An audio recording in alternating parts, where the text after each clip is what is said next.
So, Andrea, what's the point about sales? The point about sales, I think, it's more of a trick rather than a point.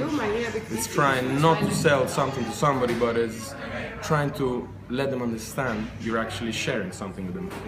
So there's an advantage in what you do that can be shared with them. It's not about trying to just sell it and forget about it. It's something which is ongoing. Sales is not a one-off process. It's something that I think not only lasts for a long time, but is built along a period of time, and you have to try and get the point across that it's not only about what you're selling, but it's about the person behind the product. So, I mean, if you're dedicated, how do you do that? Like showing the advantage between. I mean, I think that comes natural. If you believe in what you do, passion needs to shine through. Needs to be really relaxed. Go in there, forget the formalities, forget a formal approach.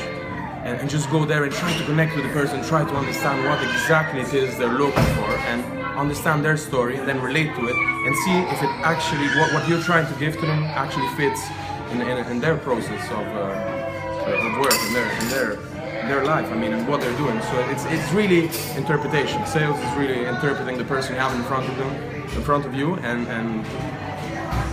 that's it. I mean, if your product is quality, it's gonna come across. I mean, that's the last thing you want to speak about, is what you're actually supplying to them. It's more about what's going on, and if there's something that can be filled with what you're providing. I mean, that's the last thing that comes into play.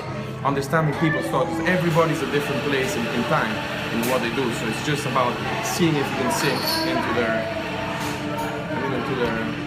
business, into the way of thinking. It's crazy. But interpretation, it's freestyling. It's a little bit like freestyling, so depending on what you're selling, depending on your sector, but yeah. I'm moving around a lot. No. Okay, what is the most difficult thing about selling?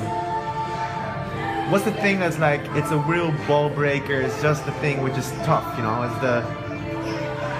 First of all is understanding that about 80% of the people you approach, no matter how much they might like you or the product, have some sort of reason that is gonna not allow them to buy from you. So you have to be ready to take more no's than yeses in a way.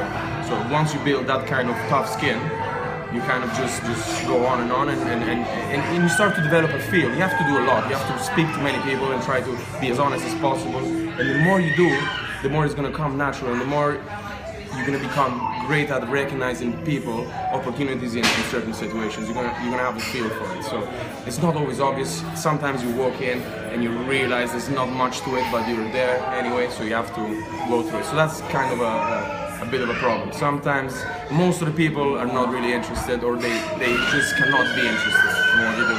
But you still have to find a way to use that opportunity to develop your skills, because every person you meet, every situation is going to give you something which is going to help you. Eventually it's going to come useful in the future, so it's crazy. But it's completely natural. It has to become natural. You have to speak to someone you don't know, almost as if it's someone you know, basically a friend. Try to get to that same level. If you connect on a friendship level, on a human level, all the rest comes natural. If your product is good, you believe in it, it's gonna be easy to get it if they need it. But listen, then speak. Yeah. Forget about speaking, man. Cool, man. Okay? Thanks so much. That worked? Was that good? worked.